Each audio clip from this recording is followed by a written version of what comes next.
Welcome to 30 Frames a Second. I'm your host, Greg Lassiter.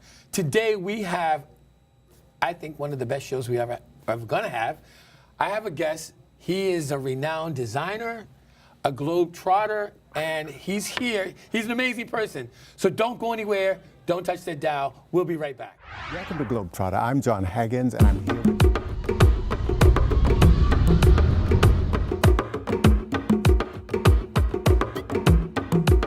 Welcome to GlobeTrotter. I'm Jon Haggins, and I'm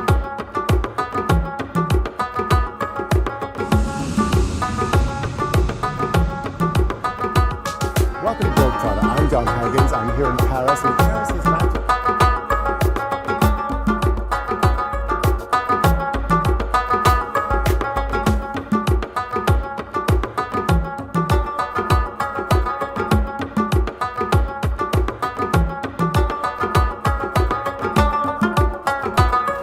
You know what's so special about the Bordeaux region? It has so many chateaus, and we're here at Filon, Segur, and it is just sensational.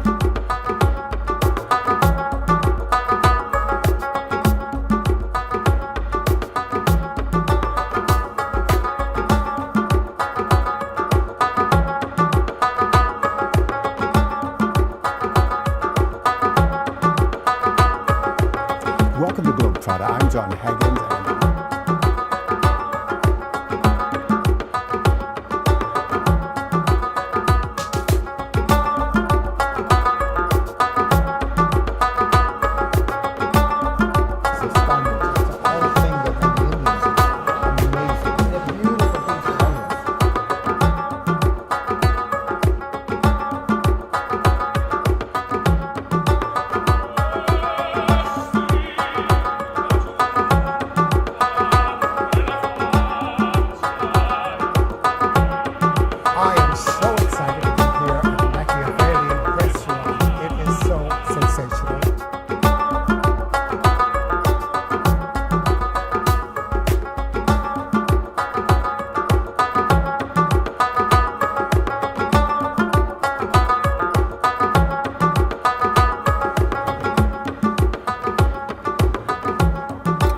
superb. Remember, my world is your world. So get up, get out, and travel.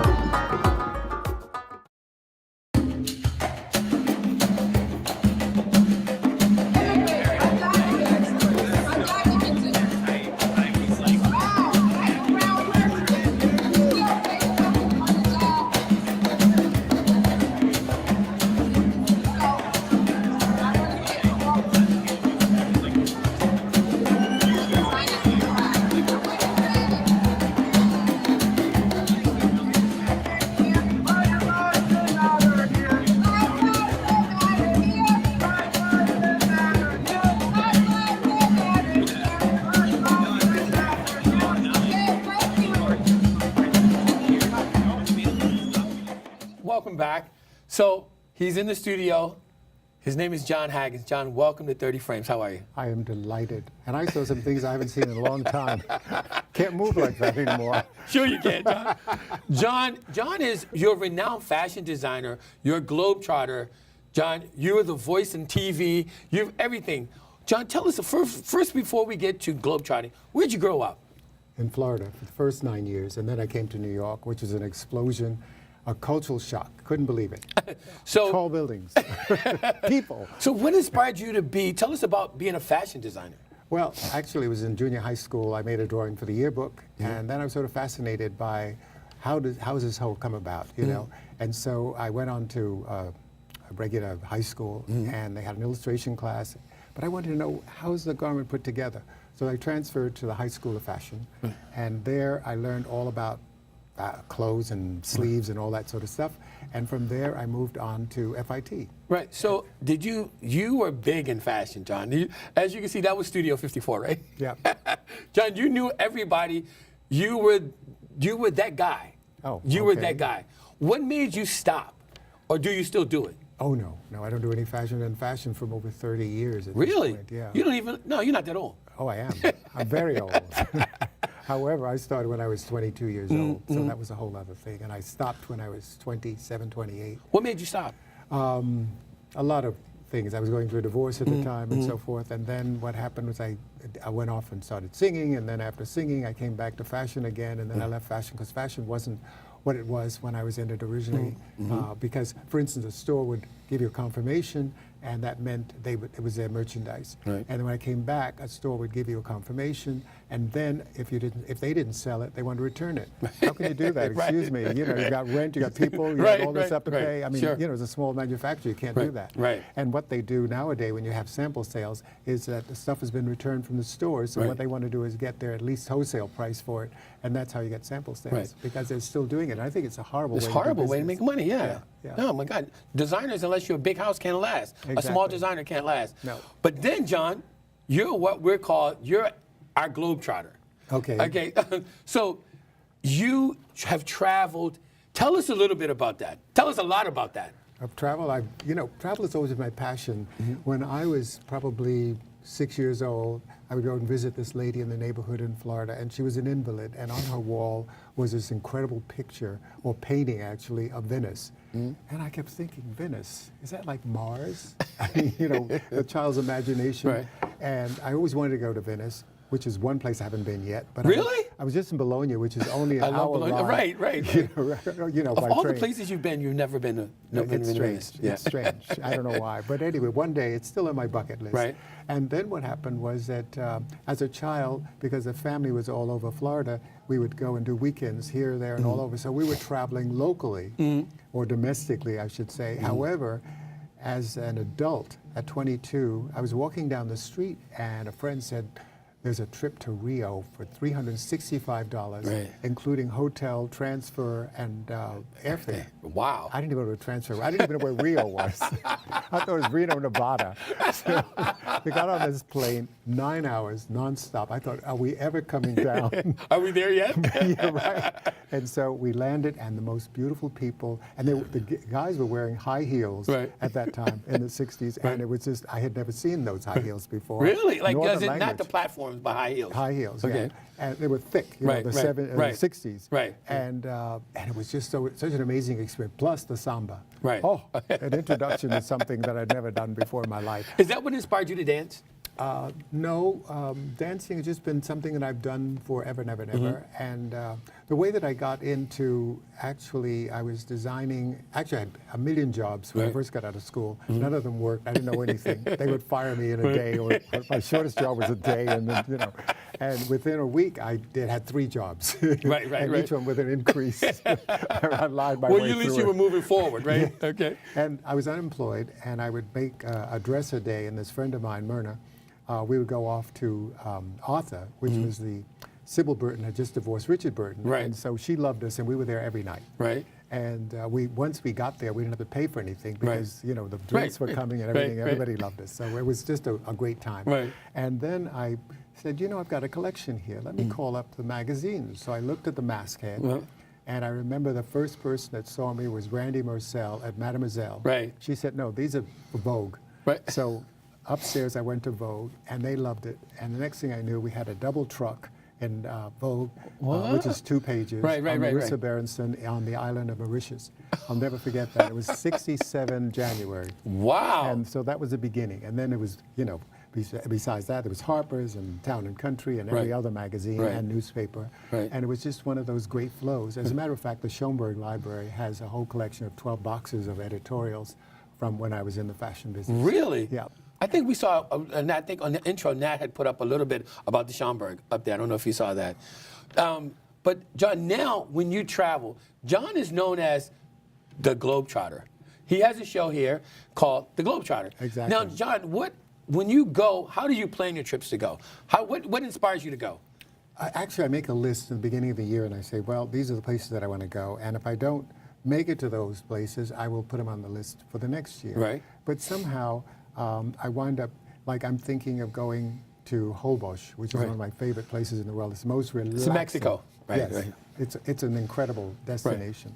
And the property is fantastic and so relaxing. It's right on the beach. You look out of your window and you're seeing palm trees Right. and the beach. Right. And they've got a bar on the beach. I mean, hey, what else can you What else ask can you- for? Right, right. It's perfect. Right. So, John, so when you go to these places, like I've seen your show, guys. You have to watch your show. you don't go to typical places. These are like specialized places. How do you find those places? Well, it's interesting. I met someone from Tunisia, and they said, you have to come to Tunisia. I didn't even know where Tunisia was at the time. Okay. And I went, and I've been there 9 times. Right. Love it, love it, love it. And because we've gone the mountains, to the sea, to the deserts. It's just an amazing thing. And I said, you know, I want to see what the young people do here. I'm tired of the rocks. I've seen enough rocks. So we did the whole thing. We have a Miami Beach there, as a matter of fact, all the young people. And I thought, this is an incredible place. You can't get alcohol unless you're at one of the hotels. Really? You don't have bars on the street. Right, right. You know, there was one, I found it. Right, of course you did. Of course you did. Right. You know, but generally, you know, but the people is so incredible. They have a museum for dates. 250 different kinds of dates. Amazing. Dates as in the dates? Yeah, from the palm tree. Really? Yeah. And I had a guy go up to the very top, got a whole bunch of grapes, they're very heavy. Right. And brought them over, and I just went, wow. You love dates. I love them. Right. And everybody knows that I love dates. So when I arrived in my hotel room, Had full of dates. Yeah, right. So John, when you go to certain places, is it to sample the food or the culture or both? Everything. Really? It's the culture, it's the history, it's the food, it's the people. Well, and people make a difference. Right, absolutely. So when your show, when you say GlobeTrotter, you'll pick the destination, you'll go, you would take in the culture, and you would interview the people there? Yeah. And because I want to learn about, you know, I'll give you a good example. In Dakar, they charge tourists 1,500 safers for beer, but if you go with the locals, it's only 500. So, you know, you have to know, and it's always good to learn from the locals. That's as exactly opposed right. to doing the tourist thing, you know. Right. In Cancun, the same thing. You go and you get out of the hotel zone, take the R1 bus for, I don't know, 6 pesos or something, and then you go into town. And it's the most wonderful thing. We had a quesadillas this big and 2 margaritas each, and it was $11.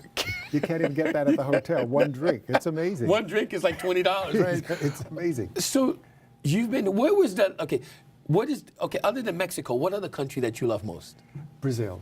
Brazil, really? How many times have you been to Brazil? Oh, I can't begin to count. It's just unbelievable how many times. I've been going for over 50 years. Really? So it's been. But John, you're not that old. How's it 50 years? You keep, you know, well, we look the same I'm age. 75. Black doesn't crack, right? It does. I feel it. However, the point is, Brazil is a very special place. Whenever I leave, I feel like I leave a part of my heart there, and I say that often. Why is that? Because it was the first trip, and I've been to various parts of Brazil, so it's not just Rio. Right. And when people go to Rio, they go to Rio, the city. They don't realize it's a state. Right. You have Paraty and Búzios and all the other wonderful places to go and visit. And so I've explored all of that, and also in Salvador Bahia, you have the largest African population outside of Africa. So it's a whole feijoada, you know, it's a mix of everything. You know feijoada, the great dish. And then going into Natal, it's a whole other area north, and it's the closest point to Africa, so it's a whole other thing where they do fado. It's a whole different dance. It's not the samba. And, you know, everybody has, you know, Sao Paulo's a whole other thing, you know. And it was amazing. In Iguazu, the city, I had the most incredible beef, and normally I don't like beef. Right. Are you a vegetarian? No, it's too much chewing. Right. Too much work. However, it melted in your mouth. Yeah. And then they took this pineapple and they dipped it in cinnamon. Ooh. And they put it in the rotisserie. Oh, because, you know, churrascaria, and they just slice it at the table. Oh. Right. Oh. I mean, just thinking about it, you know. So, John, John has written a book, and we'll talk more about it, called The Globetrotter. You have 3 other books prior to this, right? Absolutely. Tell us about that. Well, the first one was the African American Travel Guide, which actually, I never liked that title because it's really geared for everybody. It's how to prepare yourself, where to get visas, edit. Right. You know, you're not doing a fashion show. Right. And all these tips that people need. And so I had a white person say to me, "Can I read it?" And I thought, why not? However, there are other things, for instance, and it's really getting yourself together. The second book was a memoir, so it starts from my childhood up to date. And what was that called? It was called Is that funny? I can't remember what it was. Yes, I can. Yes, I can. Yes, I can, right? Yes. Okay. Which I can do anything. Anything is possible. Right, right. Then the third book is Chasing Wild Ass, which is not what you're thinking. It's a narrative of more than 60 destinations, Right. including recipes to whet your appetite Right. and allow you to dream of those great destinations. Wow. So, and then the fourth book, Jon Haggins, The GlobeTrotter. This is this book right here. Guys, look, an amazing book. That's an amazing book. And it's autographed for me. So, John, growing up, your inspiration, was it your father? Was it your mother? What made you to say, oh my God, I want to do this, I want to go this, I want to travel the world?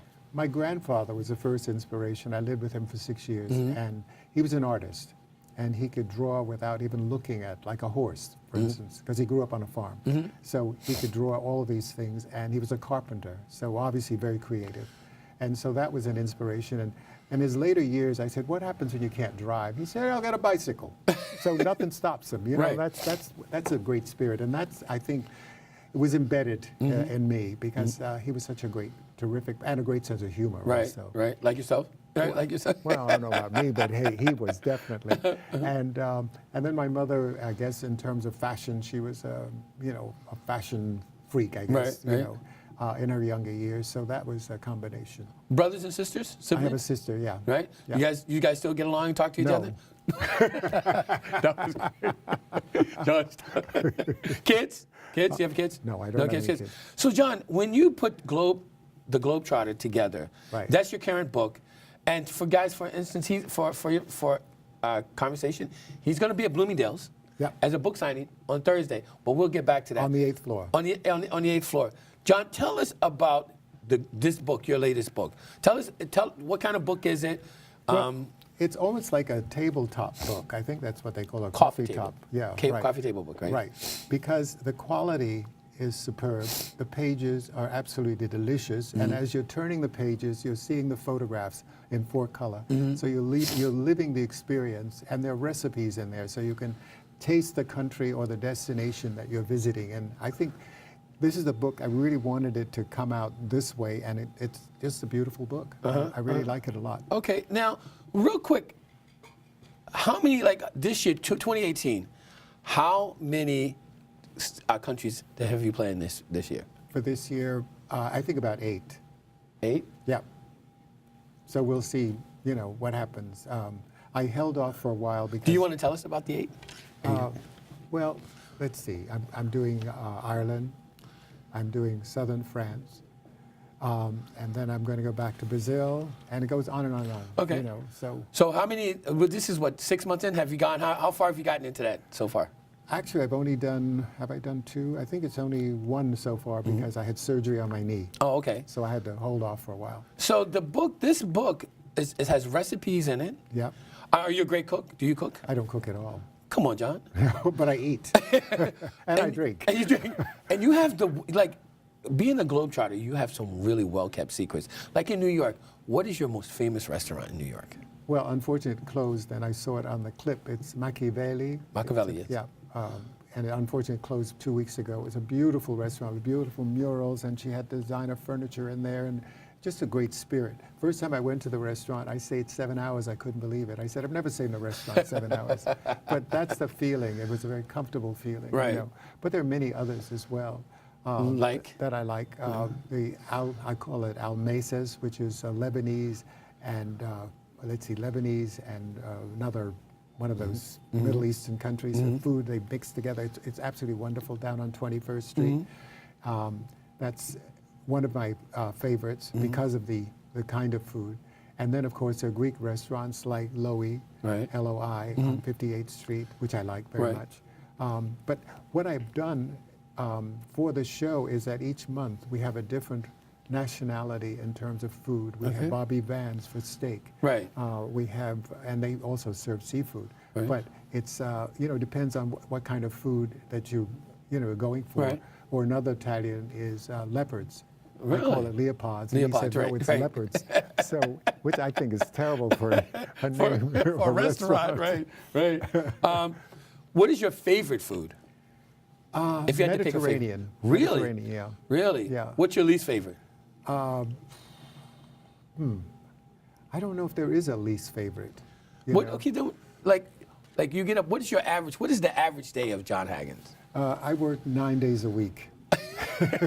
So what do you get up? You work out. You I go and do water aerobics. what? Really? Yeah, 3 Really? times a week. Wow. And That's as, unusual. as a That's matter of not- fact, the Apple Store wanted me to come and take some classes because I Right. got a new computer, and I said, I don't have time for classes. My schedule is too busy. Right. But I'm going to fit it in Right, because I need right. to know some of those. Do you have employees working for you? No. Just you? Yeah. You do everything. Well, I don't do the videoing. Well, but- well, you know, you have a cameraman, but Yeah. other than that, you do the editing. Yeah. You every time I come here, you're editing. Yeah. You're editing. Yeah. And you are remarkable. I got to tell I you. am? Come on, John. You're when we were doing the research on you, I mean, I don't think there's nothing you haven't done. Oh, there are a lot of things I haven't done. What is it that you want to do that you haven't done? I don't know. I haven't thought about it. See, because you've done it all. You've done it all. What is your least favorite place that you've been? Anguilla. Really? Yeah. Bored me to death. I read a book while I was there, which meant I was bored to death. Really? Yeah. Anguilla, and most people love Anguilla. I said, if we pass that store one more time, I'm going to throw up. I mean, there's like nothing to do on the island. So what does the future hold for you? A national show, I would like to do that. That would be really great. You're close to that. I hope so. Yeah. Well, I mean, what have you done to put it out there? I mean, everybody knows you. Well, not everybody. Yeah, but- everybody knows you. well, pretty much. I don't know. But anyway, we're working on it. Yeah, You that's know, awesome. be That's great. awesome. And you are also, John. You're the voice of. Weren't you the voice of? Where are your kids? Do you know where your No, kids are? It's 10 p.m. It's 10 p.m. Do Yeah. you know where your kids are? And that's Fox. Yeah. Fox News. Every 10 p.m. yeah, every day. Somebody goes, "Do you know where your kids are?" Well, now That's- they have one voice. Yeah, but as it was you, opposed- right? Well, this was back in the 80s I did it. But that was then. Right, right, And right. now is now. Right. So, John, this book. After this book, you're going to put together another book. Yeah, it takes a while because you got to get all the destinations together. It's, someone said to me, I think it was a distributor, said, how many books will you come up in the next 18 months? I said, you got to be kidding me. Really? Travel you do not do in 18 months. No, you have right. to live through the experience. And then you have to go back and put your notes together. Right. And whatnot. Yeah, and the photographs. Because, for instance, I had 5,000 photos that I had to edit down to 250 for this book. Are you That was serious? very hard. And the way I did it was each destination only gets so many pictures, Right. regardless of how great they are. And there's one photograph that I absolutely love that I personally took, and it's from Vietnam, and Oh. it is just an amazing. Let me just show you. As a matter of fact. And Vietnam was a remarkable place since Vietnam. Oh, since the absolutely. war. Oh, yeah. And the people are so amazing there. I mean, I was just, I love this picture in the rice fields. Oh my goodness. But also, this is the photograph that I love. Okay, this is in Ho Chi Minh. This is the photograph. Can you guys pull that up? See this? John, It was just one of those sites that I thought, got to get that. where could we find your book? Amazon. Oh, wait, wow. And where else? That's it. Amazon. You can. Yeah, and Amazon sells everything. Yeah. Tell us about how did you get in Bloomingdale's? They asked me. It's like Fox called me. What's her name? Rosanna. Right. Called me and said, you got to do the show. So that's, actually I worked with Rosanna when she was with Regis Right. years ago. Right, right. So, you just know one another. So, John, now that are you living your life? Are you living your dream? I don't know. I just take a day at a time. But what would you give to what kind of advice would you give to someone who wants to do this You just have to go for it. and have no fear? Yeah. Do you have any fears? No. What is your favorite pastime? Sleeping when I can. So you actually see this is what I tell everybody. I love what I do, and there's not many people that can do that. John, I live my dream. John is definitely living everybody's dream to just get up. No, I'm living my dream. You're living. Everybody wants to live your dream. You get up, you do what you want, and that's the freedom, being able to do what you want to do when you want to do, Yeah. and go when you want to go. Exactly. What is your worst fear? I have no worst fear. No fears at all. No. So you sound like me. There's no fears. No fears. No. Even when flying, no fear. Oh, okay. We had an instance coming back from Livingston to Joburg, and the plane dropped twice, 50 feet. And things were spilling, people were crying and carrying on. And I You're put just my like- hand on the next seat. I said, "Where does this plane land?" We had somebody call in. Describe the taste of the Thai fruit durian. Oh, durian. Durian, Oh, yes. that stinky fruit. Oh, it's Yes. horrible, horrible, horrible. But once you get past the smell, which is a bit of a trick, it is just, I don't know. It's something that most people won't go near, but it's a specialty of Asia, and people love it there. Right, And it's right. expensive. How, really? Really? I've never bought it, but Right, I was is it- told it was expensive. There's another food. I think it was Sweden. The fish. Oh yes, the stinky fruit The that's stinky been fr- rotting. Yes. I think it's Iceland. It was Iceland. It was either Iceland or was Sweden. Iceland. How was that? Did you taste that? No, I wouldn't No? go near that. What is? Because you look like that person that would just taste any. No. I am not. What's his name? Andrew. Andrew Zimmer. Yeah, I'm not him. Where he eats things that are going down his throat Oh. like this. Do you eat seafood? Of course. What seafood is your favorite? Is it? Well, I love fish, as a matter of fact. I love shrimp. I love mussels. I love all kinds of things. And often I go to this place called Chop Chop down on 25th and 10th, and I get the tom yum soup, which is great. What is that? It has mussels and tomatoes and shrimp and mushrooms, and it's a whole mix. I think there's a recipe for it in the book. on So tom yum. how is it that someone who loves to eat as much and travel the world and doesn't cook? Explain that one. I don't have to. So, But you have very sophisticated palate. yeah. So it must be hard to find good food. Well, you know the difference. It was funny. I was at Sugar Bar one night, and I saw that they had a caipirinha on the menu. I said, "Oh, great! Is it any good?" She says, "It's fabulous." Of course they would. They brought it over. It was like lemonade. I said, "Take this away and bring me a vodka tonic." I couldn't. So stand explain it. to people what that drink was. A caipirinha is the Brazilian rum. It's cachaça, Right. and it has limes that have been mashed and with sugar, and that's basically it. It's very sweet. Well, yeah, I guess it's sweet, but it's a great beach drink. You sit on Ipanema on the beach, Right. and you have a caipirinha, and you go to sleep. You wake up, you have another, you go to sleep. And at the end of the day, you get a bill. You don't know what you've had. Right. So what is the best restaurant you would consider in New York City? Oh, I can't say the best restaurant because there's so many. Come on, John. There has to be one that stands out. Have you ever been to 11 Madison Park? I have. What did you think For of that lunch. food? It was okay. Just okay. It was supposed to be the best, per se. Per se, I've been there too, and they give you so little food. Right. You're still hungry. And I said to them, I hope you don't do this for dinner because there's nothing on the They plate. do. They do. Actually, I took a friend to Per Se. Afterwards, I had a slice of pizza. That's how. And it's a very expensive. Oh, yeah. It's one of the most expensive restaurants. Oh, yeah. Where could you find the best drink in New York City, and what would it be? I don't know. Well, I'd be looking for someone to make. Actually, it was interesting. I have a drink I call the float, and I have bartenders do it. And what it is a little ice, a little vodka, lots of cranberry, a splash of orange, and then you take the vodka and you go like this on the top, and you don't mix it. So the first taste is like whoa. Whoa. And Whoa. then it mixes itself. And meanwhile, for 15 drinks, you use about this much vodka. Oh my goodness! And you're out But there. because it's not a hard drink.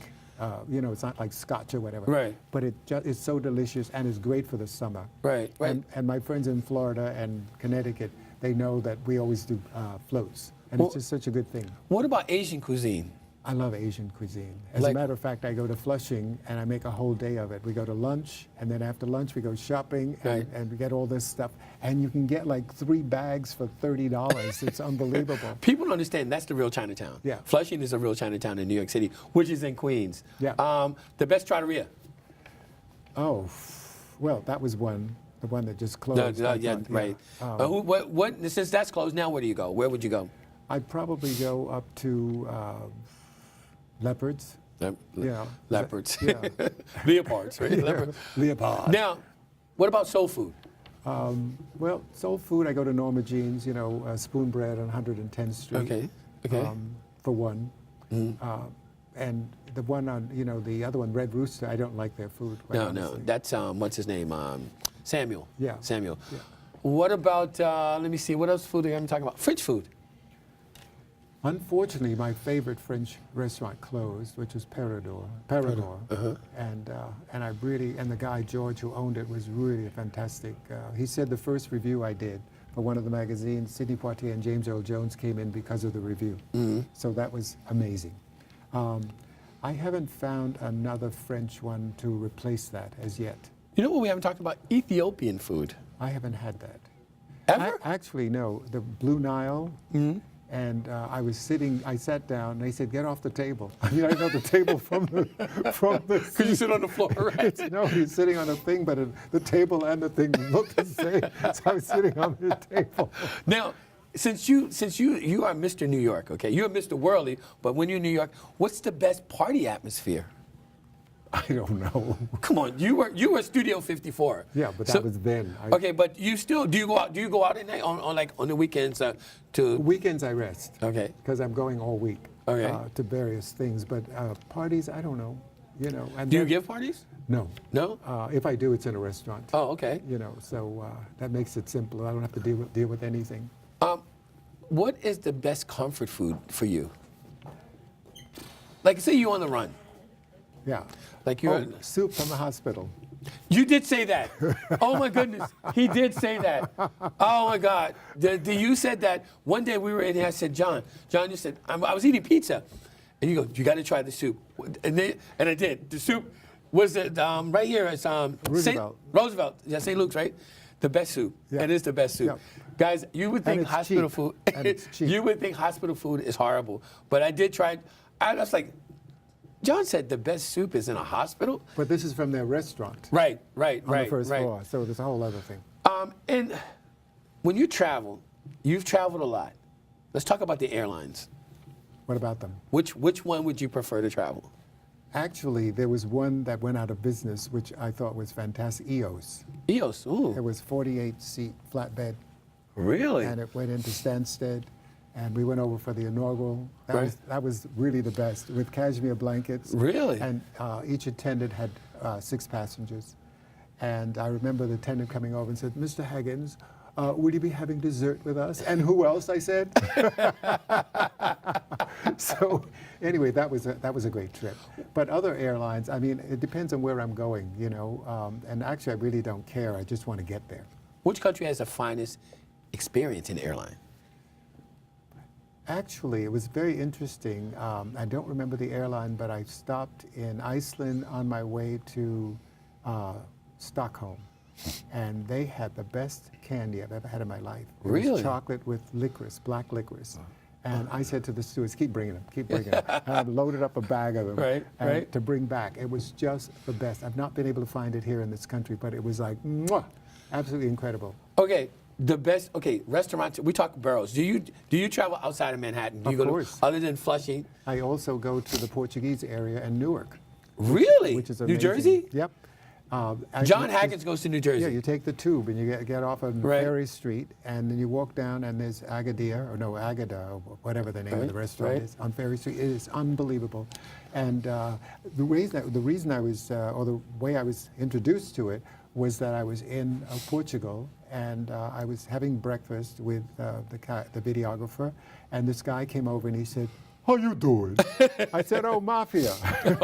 And so what happened was he said, "You know, a friend of mine has a suckling pig restaurant. You've got to come." Right. So we took us off. It was an incredible experience. So he said, "You have to come to Newark." I said, "Oh, okay." So we went to Newark, and we did the whole experience there. It was absolutely. I've been back several times. Wow. And what about Staten Island? forget Staten Island.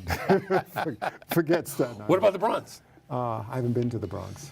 You are a true New York City person like me. We don't do the boroughs. No, it's not so much that. It's just there's no reason to go to the Bronx. But I thought the Bronx was the real Italians. Oh, okay. Well, when it comes to food. Oh, okay. Well, many years ago, I went to City Island, I think. Right. For seafood. Right. I think it's very commercial now, and it's not the same. Someone told me, so I haven't been there. But and then I was introduced to a Cuban restaurant somewhere in Forest Hills, I think. Really? And it was the best sangria I've ever had. Really? And I don't remember the name of the place. I'll have to find out again. But this friend of mine took me there, and I thought, wow. Really? I was Sangria really is great blown too. away. Yeah. What about the hotel? The finest hotel experiences that you had? Oh, there have been so many. What stands out? Well, you know, so many countries, so many different hotels. I can't even begin to think of which one it was the most outstanding, but I've been to so many hotels. Is being in a hotel when you travel, is that a big deal for you? No. No, No. because you just sleep, just get and go and sleep.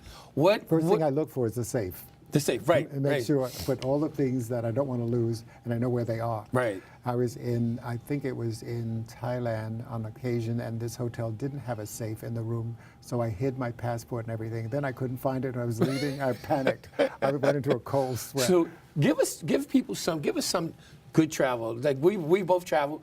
Give our audience some good travel advices when you go places, what to do and what not to do. Okay, number one, what I do is take out the amount of money I think I'm going to spend. If I run out, I run out. Right. As an example, I was in Thailand and I spent everything that evening while I was out. So I took a tuk-tuk back. I had no money. I said to the doorman, What's pay a tuk-tuk? him. It's a three-wheel little Right, the little wagon. bicycle, right? Yeah, right. Okay. And so I said to the doorman, pay him. Right. So he paid him. I came down and I Right, gave the right. doorman. But it was like, I had to get back to the hotel. right, some way, right? But the whole point is you can't be afraid. You just have to go and do whatever it is. I even negotiated with the tuk-tuk guy, and I had no money. That was really That's funny. good. That's good. That's good. You know, and I love that. Also, going into markets where you're not used to, and you're negotiating all the time. Right. I had one guy. He said to me, "Come into my shop," and I said, "When I come back." So as I came back, he said, "You said you come to my shop." I said, "So I lied." So all these things, you know, make a big difference. I was in Morocco, as a matter of fact, and I couldn't lose this guide, no matter what I said. He Right. said, "No." I said, "I don't need a guide." What do you think of Morocco? I loved it. Yeah. I love it, I should say. Right, right. And I can't wait to go back.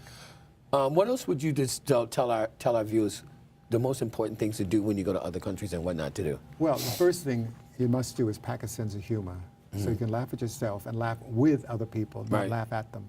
And I think that that's the way to gain friends and helps you to understand the culture. And you have to relax. I think that's the most important thing. Right. And also, all your valuables, make sure they're tucked away and you don't carry, you know, fancy jewelry, whatever you're walking around and you know, your wallet with all your money in it Right. and so forth. So you want to play safe, but at the same time, you want to enjoy yourself. Would you suggest that when you go to a different country, to take your passport with you when you go or leave it? Leave it where? Leave it in a hotel and no safe. Oh, leave it in a hotel. What do you need it for? But identity, well, you know. Who are you going to identify? Well, you know, with? well, just in case somebody stops you. I've never been stopped, Okay. so I don't know. Oh, which reminds me, I was in Côte d'Ivoire many years ago, and we was stopped on the bridge every time we came over, and I had no passport, nothing. I said, "Je suis Américain," and meanwhile, off I went. But you just have to have a sense of humor. What is, in your travels, the culture that had the most fun? One that stands out. I don't know, so many of them. You know. But you had that one had to stand out, John. You know, Okay, what was the least fun culture? I can't think of that either. But everywhere you go, you have fun, I do. right? And you know why? Because I relax. And that's the key. That's the key to traveling. Yeah. That's the key to traveling. Now let's talk about cruises. Okay. Yes, no. People love cruises because it introduces them to a whole other, you know, destination, and you can get a taste, but you only have it for a couple of hours, and you go to the next place in a couple of hours. It's not the same as having to be, you know, land there and be in a hotel and then explore. It's a great way to be introduced to various destinations, Right. but you know, it depends on what you want to do. It's an acquired taste. Yeah, and Yeah. also I think what happens, I had Joe Sharkey from the Times call me, wanted to do a story, and I said, okay, what are we going to do it on? He said, black travel. I said, black travel? There's no such thing as black travel. Yeah, You that got was money, you a little travel. odd, right? Yeah, I said, do you have money, you travel. You know, I never heard of such a thing. Who's ever Black heard travel. That's crazy. So anyway, I thought, what a strange people have this strange concept. It reminds me of years ago, and I saved this article. It was back in 1967. This editor from Philadelphia came in, or Pennsylvania, somewhere in there. Right. Came in, and she wrote, her story was, for her, he designs Negro clothes. What is that? I don't know. I started laughing. I said, that's the funniest thing I've ever heard. I said, but the bigots, you know, these people who don't get it. You know? Right. Even in the 21st century, do you still find that, John? Well, I'm not in the clothing business. But still, but I'm saying, like the guy said, let's write black travel. Right. That's odd. Yeah. That's odd. So how many countries are represented in this book? I don't know. Probably 20 plus. Now, when you did this, John, this wasn't done in 1 year. Like, you didn't travel all these. How many years did it take you to 20 countries? Was it 2 years? How long did it take you to do this book? From start to finish? Writing the book took 9 months. Traveling, but putting the it all traveling together. was probably 2 years. Wow. And how many pages are in here? Just like 241. What's your or next? 240. Your next book is going to be has to be bigger than this. We'll see. Yeah. Actually, I prefer that size. Really? Yeah. Really, this is a very, very, very great book, and the cultural Africa. Tell me about your travels to Africa. Oh, what an introduction! My first trip was Cote d'Ivoire, and this is very funny. I was in the market the first time. I'm not used to haggling, and the guy said, "My friend, my friend." I said, "I'm your best friend." He says, "You know, my friend, you know by nothing."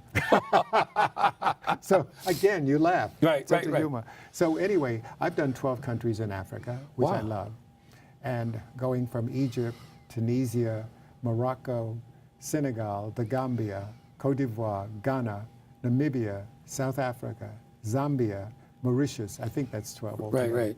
Have you Botswana as well. Have you ever been on a safari? Oh yes, in Botswana. As a matter of fact, I was telling someone I went to 5 different camps, and my favorite was Stanley's. And walking with the elephant, he puts his tusk on my head and stuff, and I go, yuck. But anyway, and riding elephants, I've done all that stuff. Right. And camels. Did you glamp when you were in Africa? Did I do what? Glamp. You know what glamping is, right? No. Glamping is it's not camping. It's sophisticated. It's fine camping. Like, you've never heard of glamping? No. Glamping is where, say you're staying, instead of tents, you're staying in a customized tent with the lights and the servants. Oh, that was Botswana. Yeah, where you stayed outside. No, this was a full tent. Right. And actually what was nice was they had oriental carpets on the floor, 4-poster beds. Yeah, that's glamping. Armoire, and a full bathroom and the whole thing. That's glamping. And a little porch outside so you can watch the savannah, you know. Right. 'Cause there's no jungle, it's a savannah. Right. And so we've done that. So when I was going to India on the last trip to Gujarat, they said we're going to have tents. So I said, I love tents. You know, a friend of mine said, oh, you're not going to like it. I said, no, I love it. I get there, it's a real tent. And I said, excuse me, where's the bathroom? No. And they said, oh, I said, what do you mean outside? So it was in the next room. So You had to go outside. No. It was next door, like it's there, in the tent, but it was, divided. Right, yeah. So I go in, I'm looking around, and I said, okay, where's the shower? And they said, well, you lather yourself and whatever, and then you throw some more water. I said, you have got to be kidding me. That was like the worst. And then when I got to Mumbai, I stayed in the shower for 30 minutes. I said, I couldn't believe that experience. Have you ever been to Dubai? I've only in the airport. Really? I've not been to the city. Is that itself. someplace you want to go? Yeah. Yeah? Yeah. So why haven't you been to Venice? Venice is one of those, of all the places, you've been to these exotic places. I've been to 7 different regions of Italy, but not to Venice. And I don't know why, because I started in Cinque Terre, Right. Portofino, and all of that. Where's your favorite Genoa. place in Italy? Oh, there's so many. I know, I love it. I love Italy. It's Yeah. one of my favorite places. So many. It's on the Amalfi Coast. I just came back from Bologna. Oh, Bologna is nice. And what's the other? Modena, where Right, they have right. Ferraris. Right. And then I was in Villa Familia. It's another one. And then I was also in another place, which I can't remember, but I was in at least 5 different destinations. Right. But it was quite an experience. Now, let's talk about your favorite wines that you like to drink. Actually, it's by taste as opposed to by name. Okay. So if it's a great wine, and I find that the wines, for instance, in Italy and France and so forth, because when I was in France, I was in Bordeaux, I was in Champagne, then we went down to Corsica, we had more wines, and we were in the vineyards, and it was just a whole incredible thing. Right. It really is about the taste, as I said, rather than the name. Right. And if it's great, it's terrific. Like, for instance, they were raving about this particular wine for a certain part of Italy, saying it's better than Prosecco. Right. I don't think so. Prosecco's a little sweet, though. Well, it's kind of tart. Right. Whereas I'd rather have champagne instead Right. of And Prosecco. Americans don't understand the difference between champagne and sparkling wine. Yeah. Explain that. Well, champagne can only be named champagne from that region. Right. And then the sparkling wines, and you have cava from Portugal, so Right. it's a whole other thing, Right. And that's their sparkling wine. So it's all these different countries that are producing these sparkling wines. Do you feel that Americans have a problem leaving their culture behind to embrace other cultures? Oh, good example. We were in a hotel in Cote d'Ivoire, and this woman wanted a Coke machine in the hallway. I mean, Why do you think that happens, John? I don't know, or McDonald's. Right. Oh, the funniest thing, we were in Egypt, and these people stopped when I was a tour operator. Right. They stopped and they wanted to have Kentucky Fried. I thought, I don't believe this. Anyway, someone got very sick. I said, that's what happens when you go. Why, John? Why do you think Americans do that? Because they're limited. They don't open up their scope, and they need to open up their scope and try something totally new. Because the first thing you see Americans do, they want to go and find someplace American. I don't get that at all. I don't get that at all. No. I was in Florence, and these Americans are like, "Oh, where's their McDonald's?" I'm like, That's crazy. You came all the way to Florence to go to McDonald's? That's crazy. I don't understand. I find that Americans. What about African Americans? Is it worse for African Americans? Is it hard? Like, do you meet a lot of African Americans when you travel? I see, no matter where I go, I do see, well, I don't know if African American could be from Africa, you Right. know, but I do see our people. Really? Wherever I go, Oh, which I think is interesting. That's very interesting because when I travel, we've been a lot of places, but I find a very little Black Americans, I must say. I see Africans, like all over Italy, there's a lot of Africans. Oh, yeah. But places like Iceland and Sweden, I didn't see a lot of Black people. Let me think. I don't remember Sweden as, blacks. I don't remember that, quite honestly.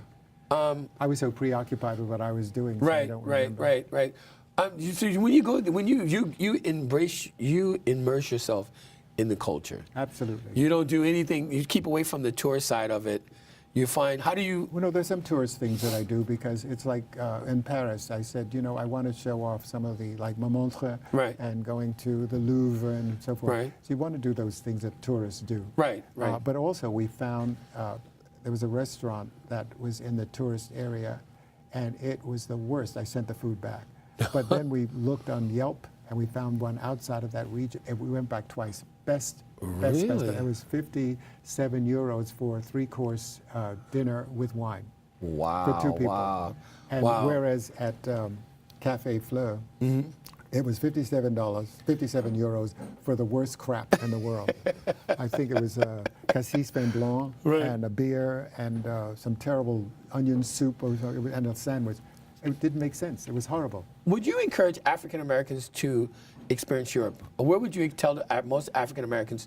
Where would you tell African Americans to? What culture would you want to experience? I say that if you're an African American, the first trip you should do if you're doing an international is go to Africa. Right. Because when I came back, I had a new center. Right. It was amazing. I was telling my mother the story, and I was in tears, and she didn't understand, but it was glorious tears because I was so proud of the whole experience. Right. And I think going there first, and then go wherever you want to go after. Right. But it just gives you another center, you Right, know. right.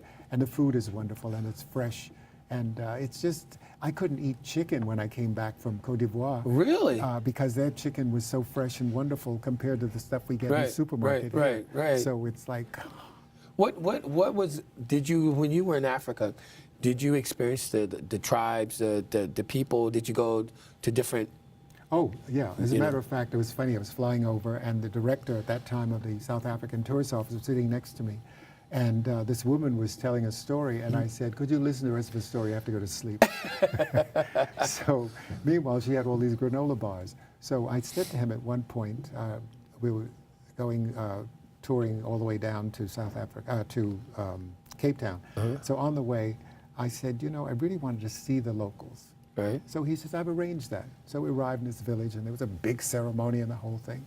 And we go into this tent, and the men are on one side, the women are on the other, and they bring in this live chicken in front of me, and I said, oh God, don't tell me I have to kill this. There's no way I'm doing this. Right. And they took it away, they brought cooked chicken, and then they had some beer, and they brought it along. And I said, no thanks. And he said, oh man, drink the beer. So I pretended I was drunk. What was the beer like?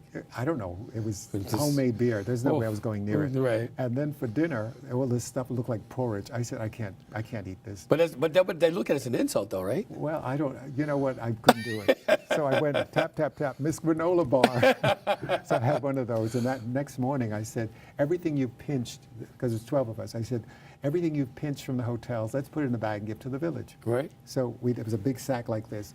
They were so happy to have it. So when we went off to a takeaway, and we had chicken pot pie, and I said to him, I wanted to see the locals, not live with them. So from there, we just continued, and you know, but that was an experience in a village, you know. What is it like riding a camel or riding an elephant? It's just a big animal. That's it? You know, and going up is funny, you know, because they're down on their paws or whatever they call it, or their knees, and then they get up, and it's like, whoa, you know, but it's a very pleasant experience. And your experience in South Africa, post-apartheid, how was that? Or as they say, South Africa. What was that like? It was wonderful. It was just absolutely... No problems? I didn't have any problems. Have you had any problems anywhere you've been? No, and also, interesting, we went over to Robben Island, where Mandela was held for 27 years, and what happened was the guards, or I should say the guides rather, are now the guides. No, the prisoners are now the guides. Right, wow. And they're telling their stories, and I was just drenched in tears. I could not believe, you know, some of the horrible, horrendous things that happened to them. Even when I went to the castle, Amina Castle in Ghana, I fell to my knees with empathy because you could still smell the stench from way back. It was like, oh my God. It was amazing. Wow. And that's in the other book. I talk about that. Now, your first book was about travel. Yeah. Now, what was the most important thing about it? Because you were telling, it was called African American Travel Guide. What was that? Tell us about that. Because I wanted people, I grew up traveling, and I tell people there's nothing like traveling. Give us some pointers of what you need to travel. What is most important besides getting a passport? Passport, and you need to inquire whether you need a visa for that particular country, because some countries do require visas. And for instance, with Vietnam, you need a letter from wherever it is that you know, you're going over to see. Really? So it's very weird. I hadn't opened my email, so when I got to the airport, they said, "Oh no, you need whatever." I said, so I gave her my phone, and she printed it out, or whatever. Otherwise, I had no idea. What would they have done? I couldn't get on the plane if I didn't have that paper. So you have to be aware of whatever the regulations are for the destination. Shots?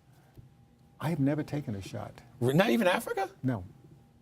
Wow. You're in town, you know. You're staying at the West Cliff. You don't need a shot. But the most wonderful thing, the director or the manager of the hotel, I said, I want to go to Melville. So he said, I'll get the car for you. So I get in the car, and I said to the guy, stop! I want to get out now. And he says, no, you can't get out. It's not safe. I said, let me out. So I got out, and I passed the window, and there were two people sitting in the window, and they said hello, and I said hello, and I turned around, and they said, come for coffee. So I came in and talking about their experience, and it was a mixed couple. So we were talking about their experience of South Africa, and next door, this girl was painting this mural of her experience of, and I said, you know, it's a 24/7 painting. This is fantastic. Then she says, my friend has a Mexican restaurant down the street. I went down there, and the other people who were in the car, they had gone off to Sanson, which is the shopping thing. And when they came back, I said, oh, God, you came back too soon. Anyway, they said, we should have stayed with you because you had more fun. But, you know, you have to explore. Right. Who was your favorite person that you've interviewed? In what country? Favorite? I don't know if it's a favorite, but I've interviewed... Most interesting? Bishop Tutu. Really? Yeah. Tell us about that. Well, actually, I interviewed him here in New York. Okay.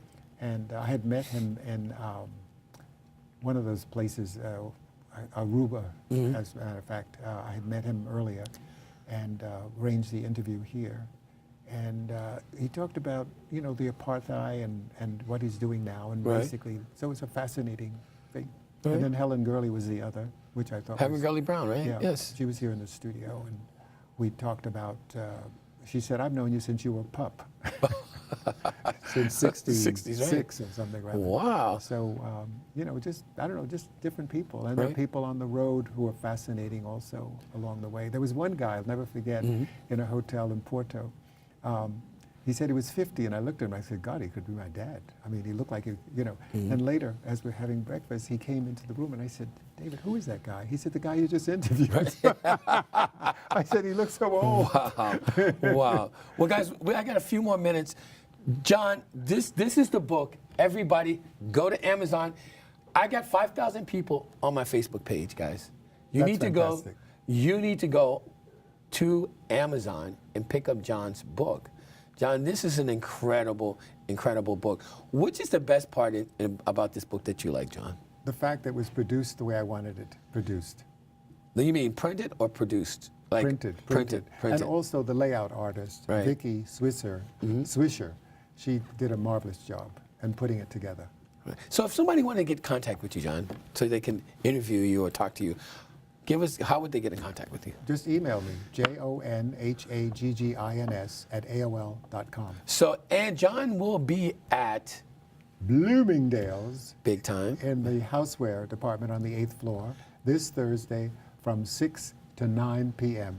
59th Street, Bloomingdale's, guys. 59th Street. Absolutely. I'm happy to know this guy. Oh, I'm happy to know Jon. No, Jon, you are amazing.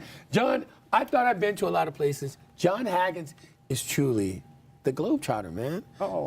Jon, okay, I'm looking forward to your next adventure. I want to go.